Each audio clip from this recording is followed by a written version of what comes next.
This is Chris Dehan with SportsMic Radio, and I'm here at Veterans High School with David Bruce, head football coach, athletic director, and we're going to talk a little bit about the Warhawks' upcoming football season.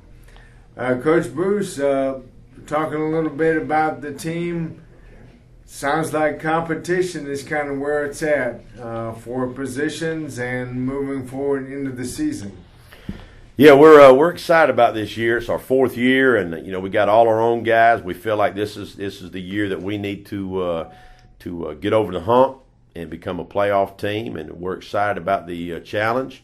Like I said, got a lot of competition for positions, and that's something that we haven't had as much of the first 3 years, but we have it now. We're really excited about that because we believe the competition is going to bring out the best in our guys, and it's going to create an atmosphere where you have to excel every day at practice in order to play in the games, and that just, of course, practicing that way is going to pay off in the games, and we're a solid believer in that.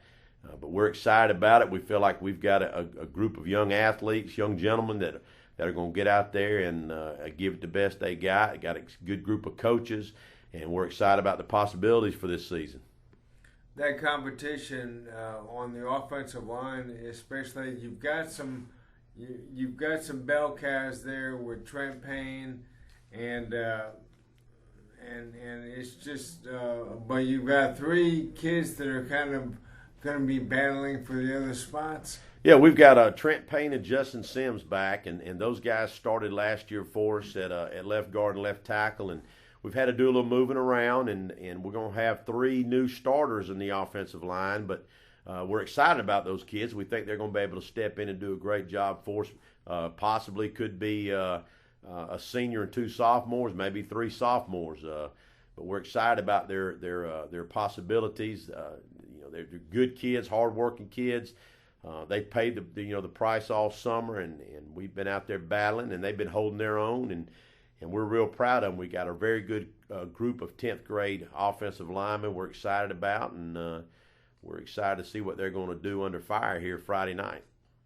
Looking at your roster, you mentioned the sophomore class. That kind of dots this whole roster, and not just these aren't just backups. You're going to be counting on them for a lot. Yeah, we sure are. There could be at any given time three or four starters on defense, and guys that are going to be playing that are sophomores, and offensively there could be at any time 3, 4, maybe 5 guys that are sophomores playing there. So our sophomore class is a very good class, and we're excited about that class. Our juniors and seniors, we're really excited about our senior class. They're great leaders, have done a very good job leading this football team and setting a good example. Not just talking the talk, but also walking the walk, and we're excited about them. And we got the juniors filling in spots, and I tell you, overall, we're really excited about this football team. One of your sophomores that hardly looks like a sophomore is your quarterback, Logan Bird, who goes about 6'4"? He's 6'3", about 225 to 230, and a kid can run. He's a lot faster than people think he is. They think he's just a big old lumbering giant, but he's not. He's got some good wheels on him, and that kid, he can motor. He got a good arm. He's very competitive, which is one of the things I like about him. And he really enjoys himself out there when he plays and practices. You can see it. It's fun for him. It's not it's not tedious, or it's not a task. He really enjoys himself, and his enthusiasm is contagious, and it catches on with the other kids. And that's what it's all about anyway. We're out here. We want to have fun. Let's have a good time. We want to be good. We want to be successful. And it's good that you can have a good time while you're doing it.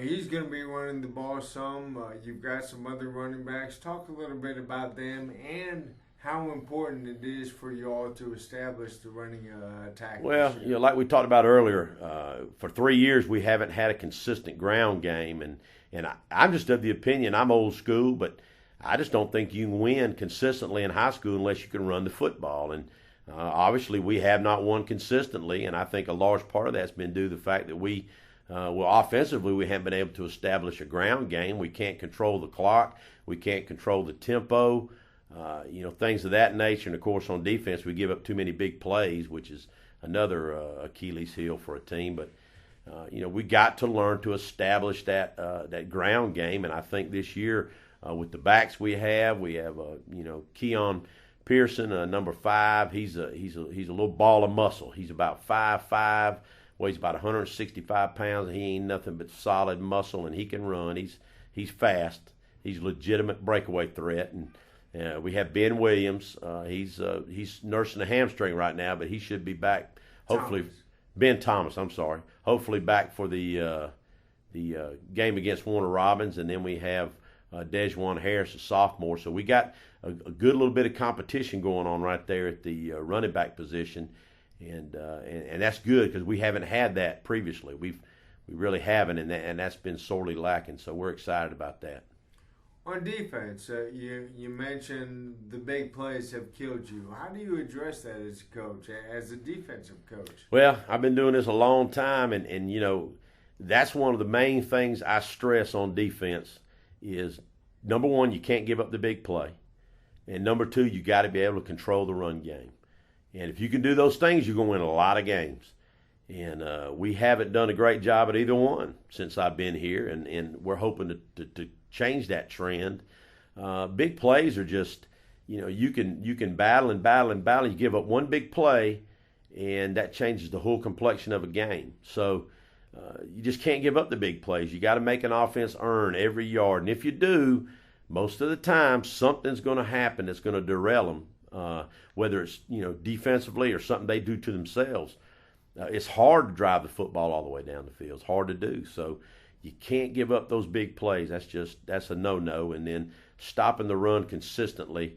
If there's nothing more disheartening for a defense than to have an offense that just rams it down your throat 4 or 5 yards at a clip, and you can't stop them. That right there will demoralize you in a hurry. Several of your defensive standouts have been with you for the duration now, 4 years. Who are some of the guys that you count on? Well, Cortez Broughton up front. He's kind of the bell cow on defense, and we go as he goes, so to speak. The kids, they really have a lot of confidence in Cortez, and they feel like when Cortez is in there that we've got a chance. Cortez will make plays, but Cortez can't do it all. Kind of like that commercial, I can't remember how it goes, but Cortez can't do everything. So, those other guys got to step up. We got experienced guys in the secondary and at linebacker. We've got 8 starters back on defense, so it's not going to be their first rodeo. And the great thing about game experience is the only way you can get it is playing in a game. And they've got a full season under their belt, and I expect them to perform like they have a full season under their belt. And they, like I said, they know how we do things. They know what's expected of them. We do have more competition on the defensive side of the ball than we've had in the past. And we've got people fighting for playing time. And anytime you got people fighting for playing time, that's a good thing. Stop the run the football, play field position. You've got what you call a weapon in the field position game with your kicker. Well, we got Tim Yalson back. This will be he's a 4-year starter at punter and kicker. And he's consistent from 45. He's made some from 50 in the field goal department. So if we can get that ball down to the 30, we feel like we can have a good chance at least getting 3 points. And when it comes to punting the football, he's not as consistent as I want him to be right now.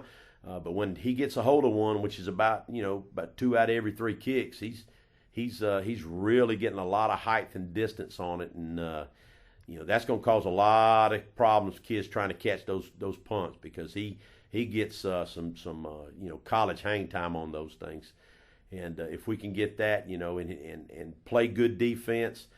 I've always believed if you can play good defense and you got a good punter, you got a chance to win games. So Tim does that for us. He gives us that field position advantage as far as the punting game goes, and also with the field goals. And he does a great job kicking off. He'll kick 2 out of every 3 in the end zone, which if we're gonna make them start from the 20 every time, that's an advantage. Region 2-4A is a solid region. Year in, year out, there's probably six teams easily, maybe seven that think they have a chance to make the playoffs. Yeah, I think it is a solid region, and lately it's been, there's been about 5 or 6 teams in the region that have been battling for playoff spots. Unfortunately, we hadn't been one of them. We thought we had a chance last year when we were 3-3, but we dropped a heartbreaker to Perry and West Lawrence, and that eliminated us from playoff contention. And we're still on the doorstep. We got to knock that door down, and this year we hope to knock that door down and get there. But there's good coaches in this region, and there's good teams in this region. They play hard-nosed football, and we've got to find a way to beat some of those teams that we hadn't been beaten if we want to get into playoffs. And it's just that simple. There's no magical formula. You got to beat people on Friday nights, and if we can do that, then we'll have a chance. I feel like we've going into the season, I feel like we have a chance. But of course, everybody has a chance, so we're not anything special. But we got to get out there and play like we're capable of, and I think that if we do that, then I think some things will go our way.